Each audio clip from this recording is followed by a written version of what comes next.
Welcome back mga ropa. Kwentuhan muna tayo. Pag-usapan natin ang mga huling minuto sa Game 4 sa pagitan ng kupunan ng Barangay Ginebra kontra sa kupunan ng Talk and Text Tropang Giga. Ngayon mga ropa, nahimay-himay na natin yung first, second at third quarter. Ngayon, nandito na tayo sa fourth quarter kung saan ito na yung crucial moment at mga crucial na minutes na naganap at naging deciding factor kung sino ang mananalo dito sa Game 4. Actually, to summarize this up, napanghawakan ng Barangay Ginebra yung kanilang kalamangan na 7 hanggang 10 puntos at hindi na ibaba ng Talk and Text yan hanggang matapos na yung oras ng game. Grabe ang pasensya at dedication ng kupunan ng Barangay Ginebra para mapanghawakan ng kalamangan na to mula sa Talk and Text na gutom na makahabol dito sa game na to. Ngayon mga ropa, ito ang pambihirang diskarte na ginamit ni Coach Tim Cone at ng kanyang mga players especially para mapanalo ang Game 4 at matabla na ang serye sa 2-2. Ito ang game breakdown at analysis. Simulan na natin to. Okay, game. Dito sa start ng fourth quarter mga ropa, ang ginamit ni Coach Tim Cone na magsisimula dito sa fourth quarter, point guard si RJ Barrientos, shooting guard dito si Maverick Amnisi, forward si Stephen Holt at pinasok din dito si Ralph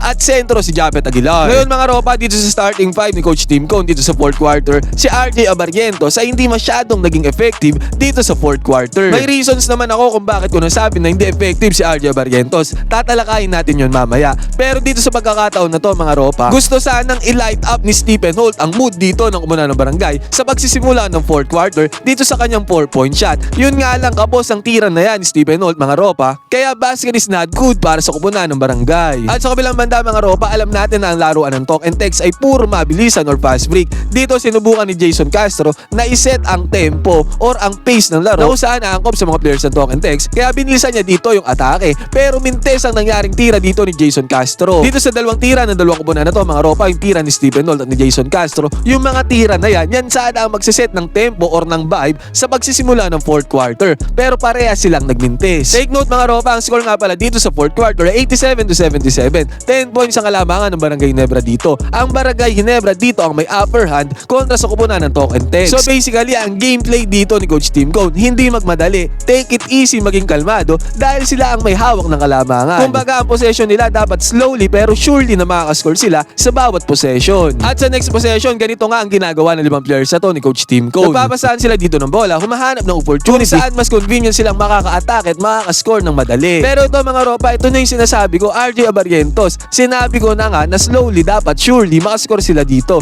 Pero si RJ Barrientos mga ropa, yung pasa niya dito, pasang patalikod at medyo nolok pa yan na hindi dapat gawin ng isang point guard kasi nga dapat surely bawat possession ay napaka-importante sa kanila sa crucial time na ito sa fourth quarter. Lalo na't isang defensive team ang kanilang kalaban at isang fast break team, isang pagkakamali lang nila, makakapitalize ito ng Talk and Text. At ganun nga nangyari dito mga ropa, turnover ni RJ Barrientos, nakapitalize agad yan ni Jason Castro at yung Talk and Text. Ang tendency lumabas na dito yung gustong laruan ng Talk and Text, fast break, nauna na si RR Pogoy doon para sa easy 2 points, basket is good. Sa kabilang banda mga ropa, possession ulit ang kupunan ng Talk and Text. At dito makikita natin yung higpit ng depensa na ginagawa ng Barangay Ginebra. Pinapaikot ng TNT ang bola dito at tignan natin yung reaction dito ng players by player ng kupunan ng Barangay. Always as always, meron silang pangarang dito kapag nagpapasaan na yung mga players ng Talk and Text. At always din meron nagko-close out dito kapag sa may long range shot na ipasa yung bola. At the same time, pag nagtatangkang umatake dito yung mga players ng Talk and Text, meron din silang pangharang dyan. Kaya ang tendency mga ropa, tong choice of shot na to ni RR Pogoy ay may kasama ng pressure yan. Kaya nagmintes dahil yan sa higpit ng depensa, malagkit na depensa dito ng Barangay Ginebra sa fourth quarter. Dahil sa stop na yan mga ropa, nagkaroon ng pagkakataon dito ang Barangay Ginebra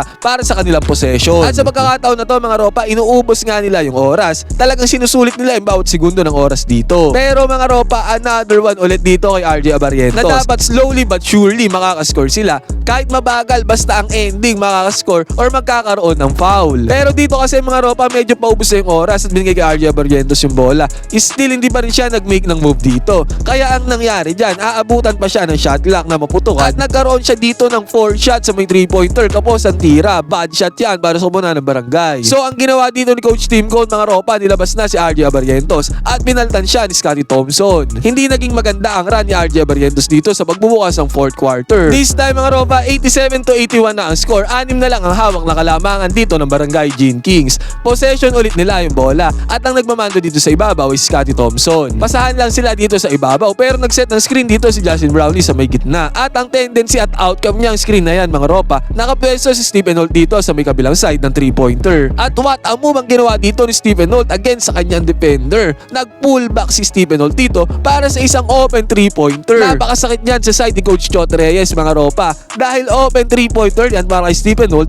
basket is good para sa kanya. 90-81 ang score. Sa kabilang banda mga ropa, possession ng kupunan ng Talk and Text at still, Rondae Hollis Jefferson, pinopormahan pa rin dito ang depensa ni Stephen Holt. Katulad dun sa first, second at third quarter mga ropa, still ulit, hindi makaporma si Rondae Hollis Jefferson sa depensa ni Stephen Holt na ginagawa sa kanya. Sa pagkakataon na to, malagkit pa sa malagkit ang depensa ni Stephen Holt. At again, same outcome, mid-range jumper dito ni RHJ, mintes na naman yan kapag si Stephen Holt ang dumedepensa. Good defense, good stop para kay Stephen Holt. At sa 7-minute mark ng fourth quarter mga ropa, pinasok si LA Tenorio at nilabas si Scottie Thompson. 90-83 ang score, 7 points ang kalamangan dito ng Barangay Nebra. At again mga ropa, katulad nung sabi ko dun sa una kong video, ang mode of offense dito ng Barangay Nebra ay kumukuha sila ng switch. Pagkuha nila ng switch mga ropa, dapat mismatch siya. Ang bumabantay nga dito kay JB32 ay si Rondae Hollis Jefferson. Kaya nag-set siya ng screen dito kay LA Tenorio para mag-switch yung defense si Jefferson at ni Rain ng Batak. Ngayon si Rain ng Batak na dumedepensa dito kay JB32. Kaya binigay na ni LA Tenorio yung bola kay JB32 dito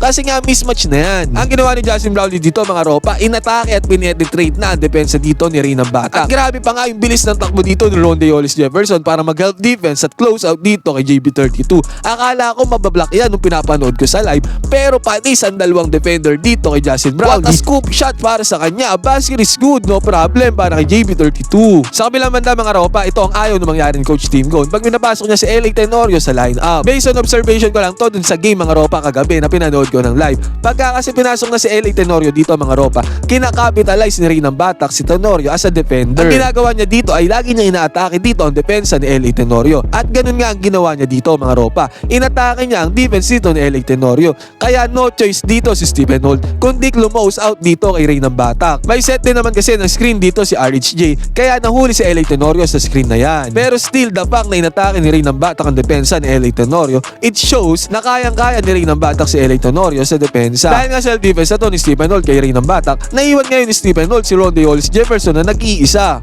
Nawala si Stephen Holt sa pananaw ni Rondae Hollis Jefferson. Ito na yung time na hinihintay niya. Kaya ang ginawa niya dito, kumat na siya doon papunta sa may ring. Wala si Stephen Holt sa harap niya. Ito na ang pagkakataon para umiscore. Easy 2 points para kay Rondae Hollis Jefferson. Basket is good. Ngayon mga ropa, dalawang bomba ang naiwasan dito ng kupunan ng Barangay Nebra. Unang-una ang tira ni Calvin Optana dito na open dito sa may 3-pointer. Favorite niya yan. Nagmintes ang tira na to ni Calvin Optana. Pangalawa, nakakuha sila ng offensive rebound dito ang Talk and Text. Sumalaksak dito si Calvin Optana. Na-open na naman si Calvin Optana dito. This time sa layup naman. Pero mintes ang tira ni Calvin Optana sa layup. Sa pagkakataon na to, napapalakpak na lang si Coach Chot Reyes. Pero yung palakpak na yan mga ropa, motivation yan na kahit nagbintes si Calvin Optana ng 2 beses, okay lang yan. Just go and play para kay Coach Chot Reyes. At again mga ropa, possession ulit na kupunan ng Barangay Nebra. Again, inubos na naman nila yung oras dito. Ika ko nga, slowly but surely, dapat makascore ang kupunan ng Barangay Nebra sa pag-uubos nila ng oras. At dito nga mga ropa, ang nag-receive ng huling pasa dito ay si Maverick Amnisi dun sa may corner. Actually, honestly speaking, well defended dito si Maverick Amnisi. Pero grabe ang talent nitong tao na to para ipasok tong 3-pointer na to. Basket is good sa long bomb para kay Maverick. Para sa akin mga ropa, ang locals na nag-step up dito para sa kupunan ng Barangay Nebra ay si Stephen Holt at syempre si Maverick Amnisi sa mga puntos na kanyang ginagawa. At ngayon mga ropa, 95-85 ang score at umunti na ang oras para makahabol ang kupunan ng Talk and Text. 4 na minuto mahigit na lang nandyan. 10 points pa rin ang kalamangan ng kupunan ng Barangay Nebra until tumira dito si Rain ng Batak sa may corner 3-pointer. Basket is good para kay Rain ng Batak. Pero 7 pa rin ang kalamangan dito ng Barangay Nebra. Hindi na nila naibaba ang kalamangan ng Barangay Nebra. Na-maintain niya ng Barangay Nebra. At sa senaryo na to, nagdiskusyonan mga ropa dahil offensive foul daw dito si Justin Brownlee dahil nasiko niya ang ulo dito ni RR Pogoy. Pero ang tinawag ng referee dito mga ropa, foul kay RR Pogoy kaya ang possession balik sa kupunan ng Barangay Nebra. At dito nga sa possession na to mga ropa, Maverick Amnisi ang may hawak ng bola sa huling segundo ng kanilang shot clock. Paubos na ang shot clock dito mga ropa kaya kailangan ng ibitaw ni Maverick Amnisi yan.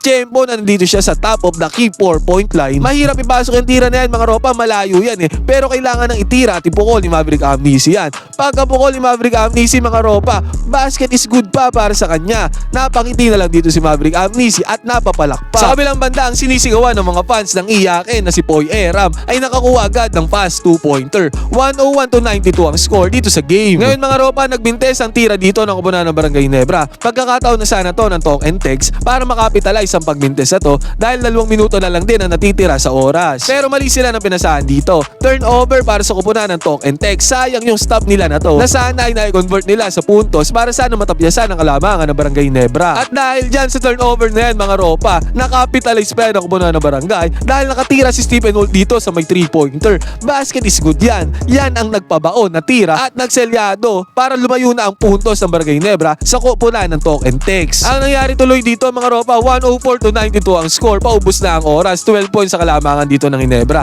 At gumip up na rin dyan ang kupunan ng Talk and Text. Nagpabaon pa si Justin Brownlee na slam dunk niya dito para maging 106-92 ang score. 14 points na naging kalamangan ng Barangay Nebra sa endgame. Ngayon mga ropa, dahil dyan, napakaingat ng ginawa ni Coach Tim Cone dito at ng kanyang mga players para panghawakan ng kanilang kalamangan hanggang matapos ang game. At itabla ang serye sa napaka-exciting na 2-2. November 6 ang Game 5 ng Barangay Nebra kung nasa Talk and Text mga ropa. Antayin natin lahat yan. Ngayon, ano masasabi nyo dito sa ginawang diskarte ni Coach Tim Cone at ng kanyang mga players para kunin ang Game 4? Pwede kayo mag-comment yan sa baba, magkwentuhan tayo.